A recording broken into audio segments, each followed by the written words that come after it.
আসসালামু আলাইকুম। আপনারা যে যেখান থেকে আমার ভিডিওটা দেখছেন, আপনাদের সকলের প্রতি রইল আমার পক্ষ থেকে দোয়া আর ভালোবাসা। আজকে আমি আমার এই লাইফস্টাইল ব্লগে কি রান্না করব, কিভাবে রান্না করব সেটা আপনাদের সামনে তুলে ধরব। আর এটা হলো কুকিজ বিস্কিট বানানো। এটা সন্ধ্যার নাস্তার জন্য আমি এই কুকিজ বিস্কিটটা আমার বাচ্চারা খুব পছন্দ করে, সেজন্য আমি চায়ের সাথে খাই।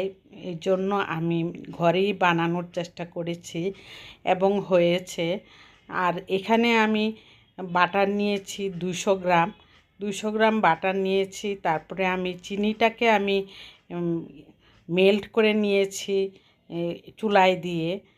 একটু 2 কাপ 1 কাপ চিনির সাথে হাফ কাপের থেকেও কম পানি দিয়ে আমি সুন্দর করে মেল্ট করে নিয়েছি।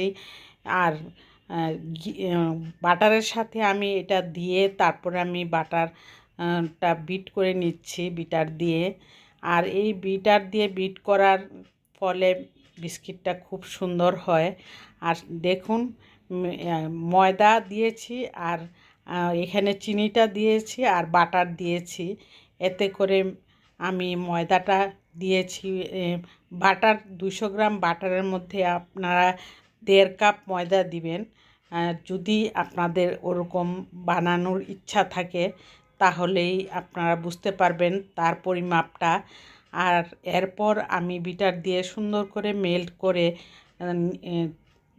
ময়দাটাও আমি বিটারের সাথে বিটার দিয়ে আমি বিট করে নিয়েছি, যাতে হাতে আর কাজ করতে না হয়। হাতে মথামথির কাজ আর করতে হলো না। সেজন্য পরে আমি একটা পাইপিং ব্যাগের মধ্যে ঢুকিয়ে নিলাম। নেওয়ার পর আমি একটি মোল্ডের মধ্যে একটি লেখালেখির কাগজ দিয়ে আমি তেল ব্রাশ করে নিয়েছি। আর এখান দিয়ে আমি ওভেনটা প্রিহিট করতে দিয়েছি। 20 মিনিট দিলেই এই বিস্কিট হয়ে যায়। আর 10 মিনিট প্রিহিট করে নেবেন আপনারা। আর সেজন্য এখানে এই বিস্কিটগুলি এভাবে যদি ঘরে বানিয়ে চা দিয়ে সন্ধ্যার নাস্তায় খাওয়া যায় তাহলে কিন্তু মন্দ হয় না।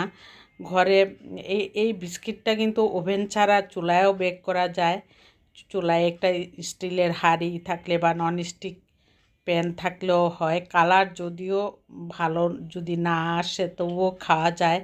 মজাটা কম লাগে না, সম্পূর্ণ একই রকম লাগে। আর আমি এখানে ওভেনের মধ্যে আজকে করেছি।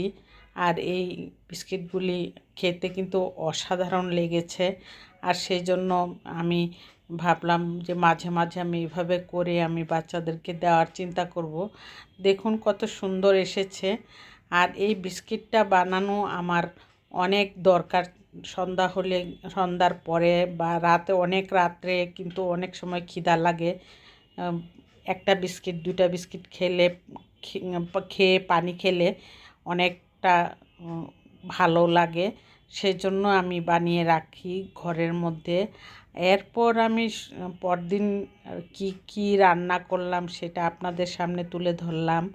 এখানে আমি পালং শাক দিয়ে চিংড়ি মাছ দিয়ে রান্না করছি। আর এই পালং শাকটা খুবই মজার, কিন্তু পালং শাক শীতের সিজনের পালং শাকের টেস্টই আলাদা।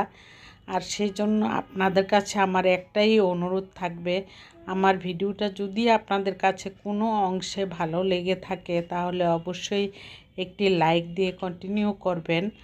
আর সাবস্ক্রাইব করে অল বাটনে প্রেস করে রাখবেন, যাতে আমার ভিডিও ছাড়ার সাথে সাথে আপনাদের নোটিফিকেশান আপনাদের কাছে চলে যায় আর আপনারা দেখতে পান। আর ফুল ওয়াচ করে দিবেন, কারণ আমি ভিডিওটা অনেক লম্বা করি না। আমি একদম 5 থেকে 6 মিনিট কি 7 মিনিট, এর চেয়ে বেশি কখনোই আমি করি না। কারণ এখন বড় ভিডিও কেউ দেখতে চায় না, সেটার জন্য আমি এইভাবে ছোট করেই করে থাকি। আর এখানে পালং শাক রান্না করার পর আমি এখানে চিংড়ি মাছটা রান্না করে নিয়েছি। আর চিংড়ি মাছটা এত মজার হয়েছে যে কি বলবো। এই ছোট ছোট চিংড়ি দিয়ে কিন্তু অনেক মজা করে ভাত খাওয়া যায়।